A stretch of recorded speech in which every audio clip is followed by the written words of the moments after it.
Hello dear students, कैसे हैं आप?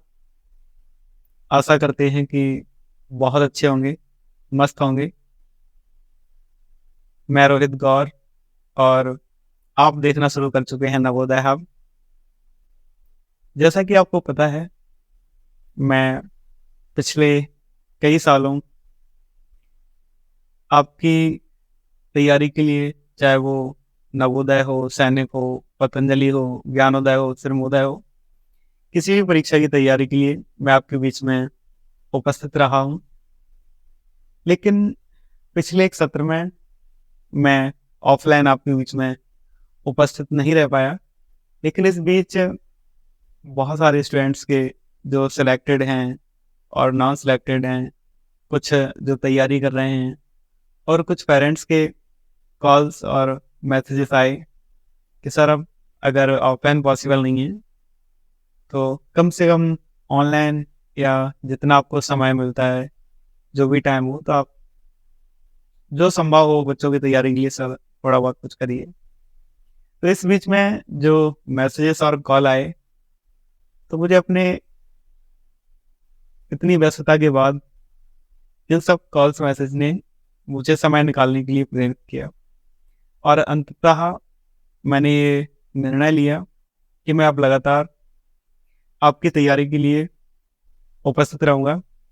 आपकी तैयारी में कैसे चार चांद लगें, आपकी तैयारी कैसे बेहतर से बेहतर हो, आप परीक्षा में कैसे सफल हों, आप परीक्षा में कैसे टॉप करें, मैं इन सब के लिए मेरे से जो भी हो सकता है मैं उसके लिए करने को एकदम तैयार हूँ।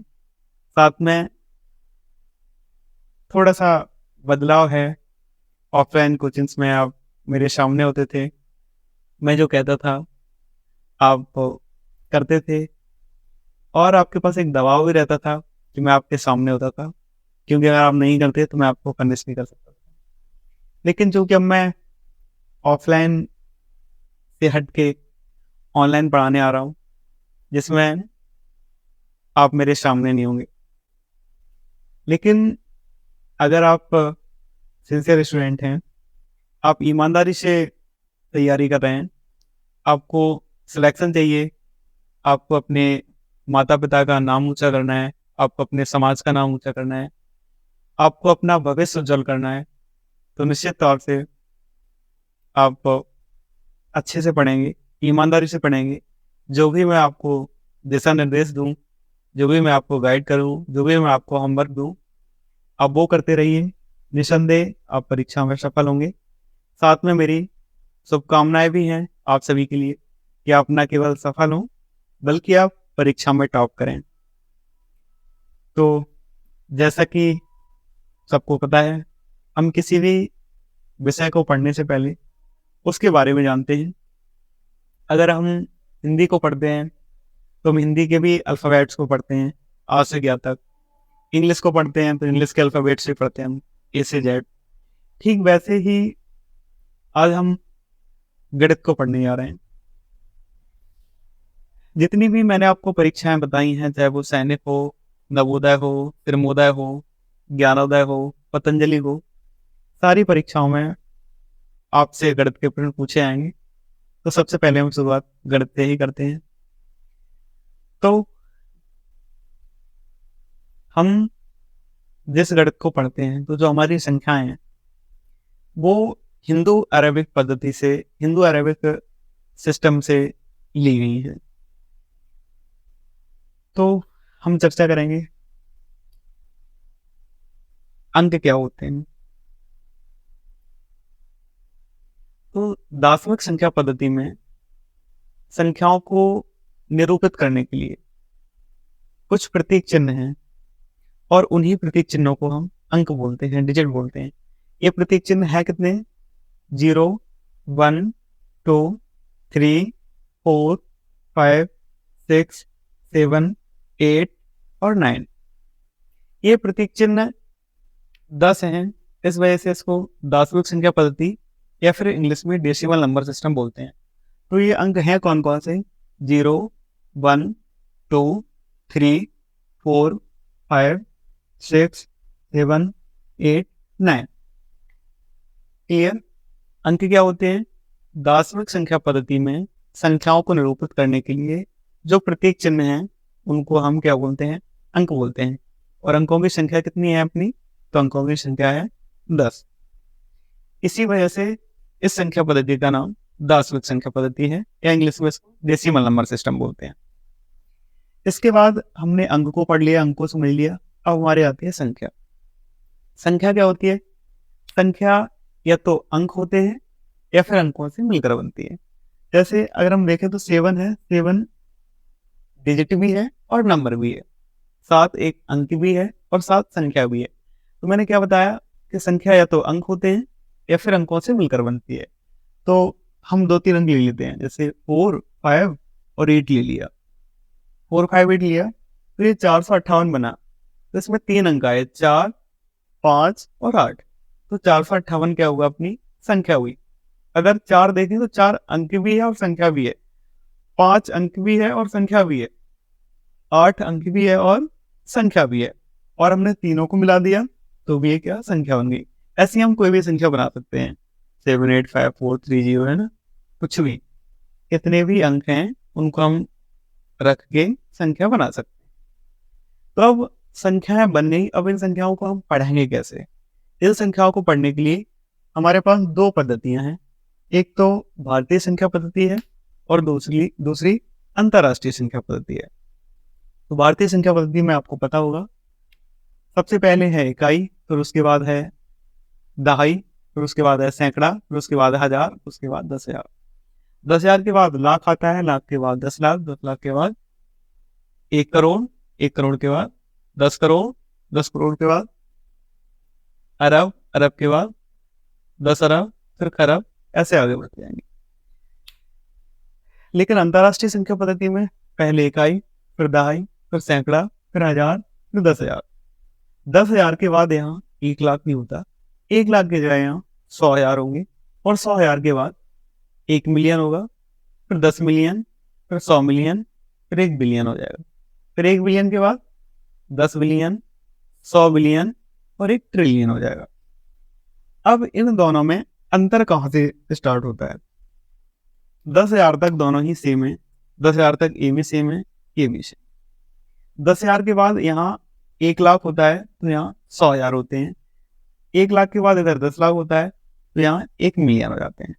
तो जैसा कि आप YouTube से पढ़ रहे हैं, तो YouTube पे भी लोग बोलते होंगे कि मेरे 1 मिलियन सब्सक्राइबर हो गए या 1 मिलियन व्यू हो गए। तो 1 मिलियन का मतलब है 10 लाख, यानी 10 लाख सब्सक्राइबर हो चुके हैं तो 10 लाख व्यू। तो आशा करते हैं आप भारतीय संख्या पद्धति और अंतर्राष्ट्रीय संख्या पद्धति को समझ गए होंगे। अब हमने संख्या बना ली, हमने अंक पढ़ लिए। अब हम ये देखेंगे कि ये इन अंकों से मिलकर बनने वाली संख्याएं, 1 अंक की कौन सी बड़ी है, 2 अंक की कौन सी बड़ी है, 2 अंक की कौन सी छोटी है, 1 अंक की कौन सी छोटी है, क्योंकि फिर इनसे इन संख्याओं पर आधारित आगे हमें क्वेश्चन देखने को मिलेंगे। तो सबसे बड़ी संख्या में देखेंगे, अगर 1 अंक की सबसे बड़ी संख्या है तो हमारी 9 हो जाएगी, 2 अंक की सबसे बड़ी संख्या हमारी 99 हो जाएगी, 3 अंक की सबसे बड़ी संख्या हमारी 999 हो जाएगी, 4 अंक की सबसे बड़ी संख्या 9,999 हो जाएगी, 5 अंक की सबसे बड़ी संख्या 99,999 हो जाएगी। अगर हम छोटी संख्याओं की देखेंगे तो 1 अंक की सबसे छोटी 1 हो जाएगी। अच्छा, आप ये भी कह सकते हैं कि अंकों में तो 0 सबसे छोटा है, तो क्यों ना 1 अंक की सबसे छोटी 0 है? नहीं सॉरी, आप हमेशा ध्यान रखेंगे हम संख्याओं की गणना प्राकृत संख्याओं पर करते हैं, तो 0 प्राकृत संख्या नहीं है, वो हम बाद में पढ़ेंगे। तो सबसे छोटी जो संख्या होगी 1 अंक की वो 1 होगी, 2 अंक की सबसे छोटी 10 होगी, 3 अंक की सबसे छोटी तो 1 अंक की सबसे छोटी संख्या 1 होगी, 2 अंक की सबसे छोटी संख्या 10 होगी, 3 अंक की सबसे छोटी संख्या 100 होगी, 4 अंक की सबसे छोटी संख्या 1,000 होगी, और 5 अंक की सबसे छोटी संख्या 10,000 होगी। इन संख्याओं को हमने क्यों डिस्कस किया? क्योंकि इन संख्याओं पर आधारित बहुत सारे क्वेश्चन आएंगे। क्वेश्चन कैसे आएंगे? 3 अंक की सबसे बड़ी और 3 अंक की सबसे छोटी संख्या का अंतर क्या होगा, 3 अंक की सबसे बड़ी और 4 अंक की सबसे छोटी संख्या का योग क्या होगा, 2 अंक की सबसे बड़ी और 3 अंक की सबसे छोटी संख्या का गुणनफल क्या होगा। किसी भी तरीके से क्वेश्चन पूछ सकते हैं, तो सबसे बड़ी और सबसे छोटी का हमें पता होना जरूरी है। इसके बाद हम चर्चा करते हैं, हमें अंक दिए रहेंगे और अंकों से संख्या बनवाएंगे, तो हमें संख्याएं बनानी है कि बड़ी संख्या कैसे बनेगी और छोटी संख्या कैसे बनेगी। तो हमें बड़ी संख्या बनानी है और छोटी संख्या बनानी है।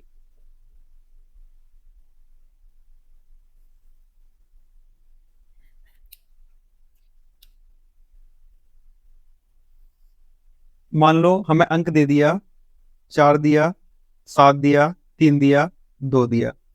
अब इनसे मिलके हमें संख्या बनानी है, बड़ी से बड़ी संख्या। हमेशा ध्यान रखना, अगर हमें बड़ी से बड़ी संख्या बनानी है तो बड़ी संख्या तभी तो बनेगी जब बड़ा अंक पहले रहेगा, है ना। तो बड़ा अंक पहले रहेगा, फिर उसके बाद उससे छोटा, फिर उसके बाद उससे छोटा, फिर उसके बाद सबसे छोटा। यानी अगर बड़ी संख्या बनानी है तो हमें अंकों को अवरोही क्रम में लिखना पड़ेगा, यानी घटते क्रम में। तो इसमें सबसे बड़ा अंक कौन सा है, 7। उसके बाद कौन सा है, 4। उसके बाद है 3। उसके बाद है 2। तो 4, 7, 3 और 2 से मिलकर बनने वाली बड़ी से बड़ी संख्या क्या हो जाएगी, 7432। अगर हमें छोटी से छोटी संख्या निकालनी हो तो क्या करेंगे हम, छोटी से छोटी संख्या में हम क्या करेंगे, अंकों को हम आरोही क्रम में रखेंगे। आरोही क्रम का मतलब है बढ़ते क्रम में। छोटी संख्या वही तो होगी जिसमें छोटी संख्या से शुरुआत हो, तो सबसे पहले छोटी संख्या होगी, उससे आगे उससे बड़ी, फिर उससे बड़ी, फिर उससे बड़ी, लास्ट में सबसे बड़ी। तो अंकों को हम कैसे रखेंगे, कौन से क्रम में, आरोही क्रम में। अगर संख्या छोटी से छोटी है तो अंक आरोही क्रम में होंगे, अगर संख्या बड़ी से बड़ी है तो अंक अवरोही क्रम में होंगे। तो अंक दिए में 4, 7, 3, 2, तो ये संख्या छोटी से छोटी क्या हो जाएगी, 2, 3, 4, 7, यानी 2347। अब हम बात करते हैं, हमें अंक दिए गए हैं 7, 5, 0 और 3। अब इनसे मिलकर हमें संख्या बनानी है, तो संख्या क्या होगी। बड़ी के लिए क्या है, अंकों को कौन से क्रम में रखना है हमें, अवरोही क्रम में, यानी घटते क्रम में। तो घटता क्रम क्या हो जाएगा, 7, 5, 3, 0। ये तो वही अंक 7, 5, 0 और 3 से मिलकर बनने वाली बड़ी से बड़ी संख्या। लेकिन इसमें अगर छोटी से छोटी संख्या पूछी है तो हम क्या करेंगे, तो अंक 7, 5, 0, 3 है। अगर हम इसको कौन से क्रम में लिखें, छोटी संख्या है तो आरोही क्रम में लिखना पड़ेगा, बढ़ते क्रम में। तो क्या करोगे, 0, 3, 5, 7, 0, 3, 5, 7 है। अगर हम ऐसा लिख देंगे 0, 3, 5, 7, अगर अंकों को हमने आरोही क्रम में लिखा तो सबसे पहले 0 आएगा। लेकिन अगर हमने यहाँ 0 लिख दिया तो ये अंक तो 3 ही हुए, क्योंकि संख्या के आगे कितने भी 0 लगा दो, लो मैं और लगा दूं 2, 4, 6, कितने अंक की संख्या हो जाएगी, तब भी 3 अंक की रहेगी। तो अगर 0 आ जाए तो हम ध्यान रखेंगे कि 0 को हम दूसरे स्थान पर रख लेते हैं, है ना। तो पहला अंक क्या आएगा अपना, 3, उसके बाद हम रख लेंगे 0, फिर उसके बाद आ जाएगा 5, उसके बाद आ जाएगा 7। तो हमारी अंक 7, 5, 0, 3 से मिलकर बनने वाली छोटी से छोटी संख्या हो जाएगी 3057। अब इसके बाद क्वेश्चन ये आ सकता है, अंक 8, 9, 5, 4 से मिलकर बनने वाली बड़ी से बड़ी सम संख्या याद करो। अगर बड़ी से बड़ी सम आ जाए, बड़ी से बड़ी सम आ जाए और इधर बड़ी से छोटी सम आ जाए, तो क्या करेंगे, सम और विषम की परिभाषा हम आगे चर्चा करेंगे, लेकिन यहाँ थोड़ा सा डिस्कस कर लेते हैं, उसके बाद आगे हम संख्याएं कितने प्रकार की होती हैं उस पर चर्चा करेंगे। तो अभी हमें दिया गया है, हमें बड़ी से बड़ी सम संख्या निकालनी है। तो बड़ी से बड़ी संख्या वही होगी जिसमें बड़ा अंक पहले आएगा। तो यानी कि हमें अंकों को कौन से क्रम में लिखना है, अवरोही क्रम में। अवरोही क्रम का मतलब है घटते क्रम में। लेकिन हमें ध्यान रखना है वो सम तभी होगी जब इकाई का अंक सम होगा। सम का मतलब 0, 2, 4, 6, 8 में से। तो इसमें सम अंक केवल 2 है, एक तो 4 है और एक 8 है। अगर हमें बड़ी से बड़ी सम निकालनी है तो पहले आ जाएगा 8, सॉरी पहले आएगा 9, फिर आएगा 8, फिर आएगा 5 और ये 4। तो ये बड़ी से बड़ी कौन सी संख्या निकल आई, सम संख्या। अगर हमें छोटी से छोटी सम निकालना है तो हम अंकों को कैसे रखेंगे, अगर छोटी है तो आरोही क्रम में लिखेंगे। आरोही क्रम का मतलब है बढ़ते क्रम में। तो बढ़ते क्रम में क्या हो जाएगा, 4, 5 और यहाँ 8 और 9 आएगा, लेकिन अगर 9 लास्ट में चला जाएगा, इकाई का गुना हो जाएगा, तो ये संख्या हो जाएगी विषम। इसलिए हम क्या करेंगे, 9 और 8 कर देंगे। तो ये जो हमारी संख्या बनी, ये अंक 8, 9, 5, 4 से मिलकर बनने वाली छोटी से छोटी सम संख्या हो जाएगी। अब इसके बाद हम चर्चा करेंगे संख्याओं के प्रकार पर। तो अब हम पढ़ेंगे संख्याओं के प्रकार, संख्याएं कितने प्रकार की होती हैं। तो सबसे पहले हम चर्चा करेंगे प्राकृत संख्याओं की। तो प्राकृत संख्याओं की परिभाषा क्या लिखी है, गिनने में प्रयोग की जाने वाली संख्याओं को हम प्राकृत संख्याएं कहते हैं। ऐसी संख्याएं जिनका प्रयोग हम काउंटिंग के लिए करते हैं, गिनने के लिए करते हैं। जैसे कि मैंने पूछा क्लास में कितने स्टूडेंट्स हैं, तो आपने बता दिया 5, 10, 15, 20, 50, 100, जितने भी हैं। कम से कम एक और अधिकतम अनंत।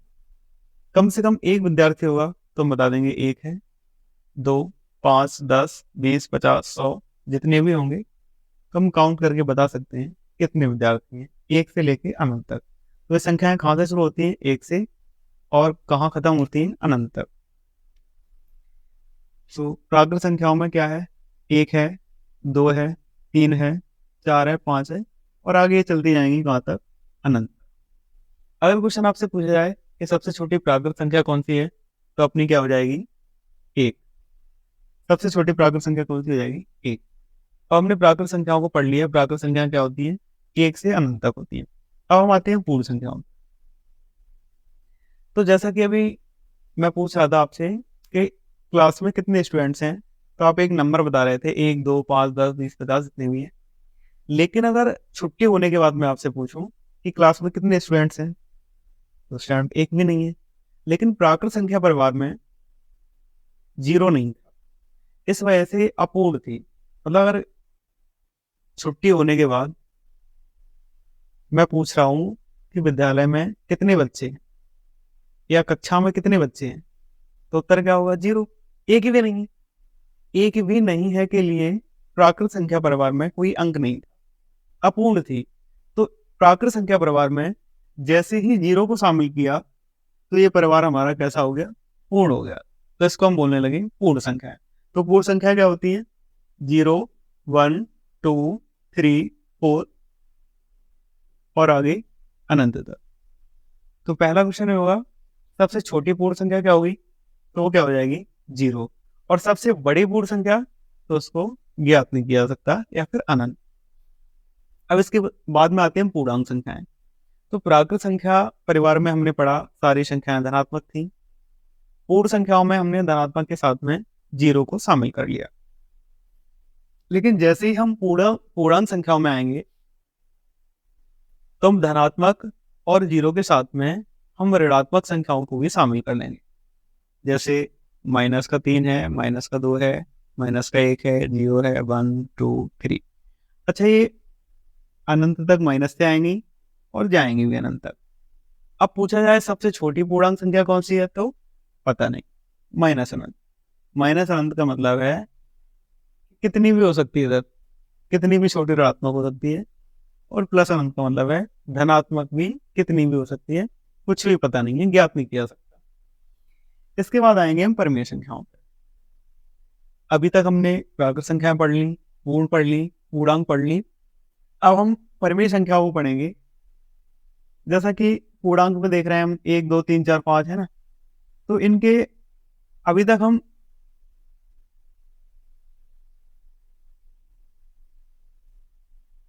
प्राकृत संख्या है, पूर्ण संख्या, पूर्णांक देख चुके हैं। अब हम देखेंगे परिमेय संख्या। परिमेय संख्या की परिभाषा क्या है, ऐसी संख्याएं जिन्हें हम p/q के रूप में व्यक्त कर सकें, परिमेय संख्या कहलाती हैं। लेकिन कंडीशन क्या है, q is not equal to 0, मतलब q की वैल्यू 0 नहीं होनी चाहिए। अगर q की वैल्यू 0 है, तो फिर इसकी गणित में कोई परिभाषा नहीं है, ये अपरिभाषित है। अपरिभाषित होता कैसे है, बता दो। तो इसके लिए अपना 0 है, 1 है, 2 है, 1/2 है, 3/2 है, 5/2 है, 8/5 है। जितनी भी संख्याएं हैं, सारी संख्याएं परिमेय संख्याएं। अच्छा, अब आप कहोगे कि 0 1 2 तो ये ऐसे ही लिखे, पी बटा क्यू के रूप में कैसे है? तो सबके बटे में एक एक करना। किसी भी संख्या में एक का भाग दो, कोई फर्क पड़ेगा? कुछ ही फर्क नहीं पड़ेगा, वही आएगा। तो इनको भी हमने पी बटा क्यू के रूप में लिख लिया, और ये सारी संख्या कैसी हो गई? परिमेय संख्याएं। आपको पता होगा पाई की वैल्यू 22/7 है, तो ये भी क्या होगी? परिमेय संख्या होगी। आगे आती है परिमेय संख्याएं। तो ये परिमेय की जस्ट अपोजिट है, जिनको पी बटा क्यू के रूप में व्यक्त ना कर सको वो अपरिमेय संख्या। तो इसमें रूट वाली संख्या आ जाएंगी, √3 है, √5 है, √7 है। अच्छा, लेकिन अगर हम √16 कर दें, √9 कर दें, √25 कर दें, √49 कर दें, तब क्या ये परिमेय संख्या होगी या अपरिमेय होगी? कौन सी होगी? कमेंट करके बताना। क्योंकि जैसे ही रूट लगेगा, जैसे हम √16 लिख दें, तो जैसे ही √16 होगा तो ये 4 बाहर आ जाएगा। 4 बाहर आ जाएगा, इसका मतलब 4/1। अगर 4/1 है तो आप समझ सकते हैं कौन सी संख्या होगी। और इसके साथ में पाई भी एक अपरिमेय संख्या है। अब इसके बाद हम चर्चा करेंगे सम संख्याओं पर। तो ऐसी संख्याएं जो 2 से पूरी तरीके से विभाजित हो जाएं, सम संख्या कहलाती है। इसमें क्या हो जाएगी? 2, 4, 6, 8 और अनंत। तो क्वेश्चन ये पूछा जाएगा कि सबसे छोटी सम संख्या कौन सी है, तो हो जाएगी 2। अगर पूछा जाए सबसे बड़ी सम संख्या कौन सी है, तो अनंत। ये क्या नहीं किया। फिर इसके बाद आएंगे विषम संख्या पे। विषम संख्या सम की अपोजिट होती है। तो सम संख्याएं ऐसी होती है जो 2 से विभाजित हो जाती है पूरे तरीके से। तो विषम संख्याएं ऐसी होती हैं जो 2 से पूरे तरीके से विभाजित नहीं होती है, विषम संख्याएं कहलाती है। इसमें हो जाएगा 1, 3, 5, 7, 9 डॉट डॉट डॉट। पूछा जाए सबसे छोटी विषम संख्या कौन सी है, तो वो हो जाएगी 1। और अगर सबसे बड़ी विषम संख्या पूछी जाए तो हो जाएगी अनंत, या ज्ञात नहीं की जा सकती। इसके बाद आती है भाज्य संख्याएं। भाज्य संख्याएं क्या होती हैं? तो ऐसी संख्याएं जो एक और स्वयं के अलावा किसी अन्य संख्या से अगर विभाजित हो जाएं तो वो भाज्य संख्या कहलाती है। या ऐसा कह सकते हैं, ऐसी संख्याएं जिनके एक और स्वयं के अलावा कोई अपवर्तक हैं, कोई फैक्टर्स हैं, तो वो संख्या भाज्य होंगी। तो देखते हैं हम। अच्छा, एक के अलावा हम जब भी भाज्य भाज्य देखेंगे तो एक के अलावा हम गणना करेंगे। तो 2 को देखते हैं, 2 में 1 और 2 के अलावा किसी का भाग जा रहा? नहीं जा रहा। इसका मतलब ये संख्या भाज्य नहीं है। 3 में भाग देंगे, 1 और 3 के अलावा किसी का जा रहा? नहीं जा रहा। 4 में देंगे, 4 में 1 और 4 के अलावा किसी का भाग जा रहा? हाँ जा रहा। किसका जा रहा? 2 का। तो 4 क्या हो जाएगी? अपनी भाज्य संख्या हो जाएगी। 5 में हम भाग देंगे, 1 5 के अलावा किसी का नहीं जा रहा। 6 में देंगे तो 6 में भाग जा रहा।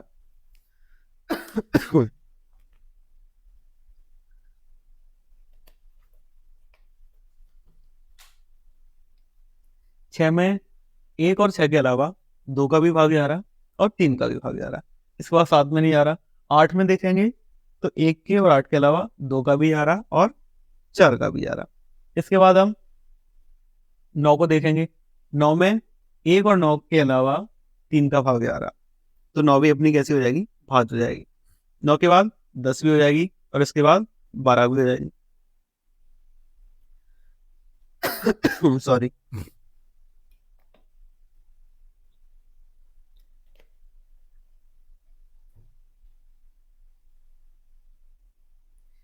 तो अगर पूछा जाए सबसे छोटी भाज्य संख्या कौन सी हो जाएगी, तो वो 4 हो जाएगी।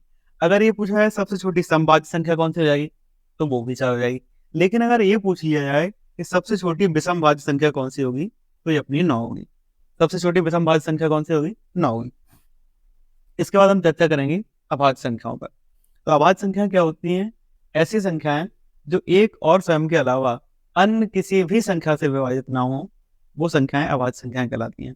या ऐसी संख्याएं जिनमें एक और स्वयं के अलावा कोई भी जिसके गुणनखंड ना हो, अभाज्य संख्याएं कहलाती हैं। भाज्य भाज्य में ध्यान रखना, हम एक को काउंट नहीं करेंगे, एक के अलावा संख्याओं पर गणना करेंगे। तो 2 में 1 और 2 के अलावा किसी का भाग जा रहा? नहीं जा रहा। 3 में 1 3 के अलावा जा रहा? नहीं जा रहा। 4 में जा रहा लेकिन 5 में नहीं जा रहा। 6 में जा रहा लेकिन 7 में नहीं जा रहा। 8 में भी आ रहा, 9 में भी आ रहा, 10 में भी आ रहा, लेकिन 11 में और 13 में नहीं आ रहा। आगे आगे तक रहेंगे। तो अगर पूछा जाए कि सबसे छोटी अभाज्य संख्या कौन सी है, तो 2 है। लेकिन ध्यान देने योग्य बात यह है कि अभाज्य संख्याओं में आप देख रहे होंगे सारी संख्याएं विषम है, केवल इकलौती संख्या 2 है। और इस वजह से यहाँ से कई बार क्वेश्चन पूछा गया है कि सबसे छोटी सम अभाज्य संख्या कौन सी है, तो वो होती है 2। या पूछा जाए सबसे छोटी अभाज्य संख्या कौन सी है, तो वो भी 2 होती है। लेकिन अगर क्वेश्चन ऐसे पूछ लिया जाए कि सबसे छोटी विषम अभाज्य संख्या कौन सी है, तो वो हो जाएगी हमारी 3। सबसे छोटी विषम अभाज्य संख्या हो जाएगी 3। एक बार हम फिर से चर्चा कर लेते हैं। तो प्राकृत संख्याएं क्या होती हैं? ऐसी संख्याएं जिनका उपयोग हम गिनने के लिए करते हैं, प्राकृत संख्याएं कहलाती हैं। शुरुआत कहाँ से होती है? 1 से, और अनंत तक जाती हैं। तो सबसे छोटी प्राकृत संख्या क्या हो जाएगी हमारी? 1। फिर उसके बाद आती है पूर्ण संख्याएं। तो पूर्ण संख्या क्या होती है? ऐसी संख्याएं जो प्राकृत संख्या परिवार में हम 0 को शामिल कर दें तो जो प्राप्त होती है वो पूर्ण होती है। तो सबसे छोटी पूर्ण संख्या क्या हो जाएगी? 0। पूर्णांक में ना हम छोटी बता सकते हैं ना बड़ी बता सकते हैं। परिमेय संख्याओं में हम क्या देखेंगे? ऐसी संख्याएं जो p बटा q के रूप में जिन्हें हम व्यक्त कर सकें, लेकिन कंडीशन ये है कि q 0 नहीं होना चाहिए। ठीक है। अपरिमेय क्या होंगी? जिन्हें हम p बटा q के रूप में व्यक्त न कर पाए। उसके बाद भाज्य संख्या क्या होंगी? ऐसी संख्याएं जो एक और स्वयं के अलावा किसी अन्य संख्या से विभाजित हो जाए तो ये भाज्य संख्याएं कहलाएंगी। और अभाज्य संख्याएं क्या होती हैं? ऐसी संख्याएं जो एक और स्वयं के अलावा अन्य किसी संख्या से विभाजित ना हो, अभाज्य संख्याएं कहलाती हैं। सबसे छोटी अभाज्य संख्या 2, सबसे छोटी सम अभाज्य संख्या 2, सबसे छोटी विषम अभाज्य संख्या 3। लेकिन अगर भाज्य का पूछा है सबसे छोटी भाज्य संख्या, तो वो होगी 4। एक क्वेश्चन आपके लिए है, 1 से लेकर 100 तक कितनी अभाज्य संख्याएं होती हैं? ये आप कमेंट करेंगे और साथ में संख्याएं भी लिखेंगे। पहले तो संख्याएं बताएंगे कितनी होती हैं, फिर संख्याएं कौन कौन सी होती हैं ये आप कमेंट करके हमें जरूर बताएंगे। तो आज की क्लास यहीं ख़त्म करते हैं। कैसा लगा आपको मेरा वीडियो? ये मेरा पहला वीडियो है। अगर आपको ये वीडियो पसंद आए या आपकी परीक्षा के लिए उपयोगी लगे तो वीडियो को लाइक करें, साथ में अपने दोस्तों के साथ में शेयर करें, और चैनल पर नए हैं तो इसको सब्सक्राइब करना बिल्कुल भी ना भूलें, और हमारे साथ में तैयारी के लिए बने रहिए। धन्यवाद।